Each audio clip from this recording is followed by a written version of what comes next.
O Concello de Cambados deu a coñecer a totalidade dos eventos que se levarán a cabo na 67ª edición da Festa do Albariño.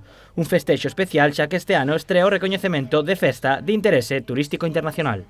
É a primeira vez que esta festa é Festa de Interese Turístico Internacional, o sea que vai a ser a primeira edición na que por fin poidamos decir que a Festa do Albariño ten este carácter. As festas comezarán o mércores 31 de xullo co pregón a cargo de Salvador Cores, o Manso, e rematarán o domingo 4 co espectáculo pirotécnico.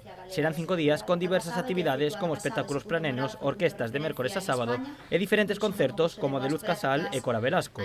O prato forte será o sábado 3 coas actuacións de Siniestro Total e Amala Rodríguez. E na Praza de Fiñáns, que, bueno, esta é a gran novedade, digamos, do concerto, haberá 3 actuacións, comezarán ás 9:30 Los Pablos, que sabedes que é un grupo daqui da comarca que cumple 20 anos, despois ás 10:30 estarán Siniestro Total, que, bueno, sí que é verdade que estuveron en Cambados, pero fai 28 anos, non no 91, nun concerto de pago que houbera no antigo campo da Mercede, e despois rematará ás 12:20 Mala Rodríguez.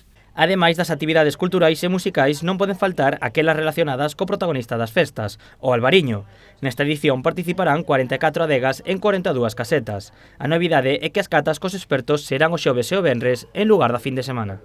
Decirvos que este ano van participar 42 casetas, que son 44 adegas. Vai haber unha novedade con respecto a anos anteriores e probablemente continue así.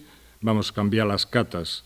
Antes sabedes que se celebraban o sábado e o domingo e agora vamos a cambiar para jueves e venres. As casetas estarán abertas dende o mércores ata o domingo en horario de mediodía e ata as 3 da mañá. O domingo terá lugar o xantar popular do Albariño no Pazo Torrado. Ante a afluencia de visitantes, o Concello reforzará os servizos de limpeza, sanitarios e de seguridade. Todo estará a punto para gozar dunha festa de interese turístico internacional.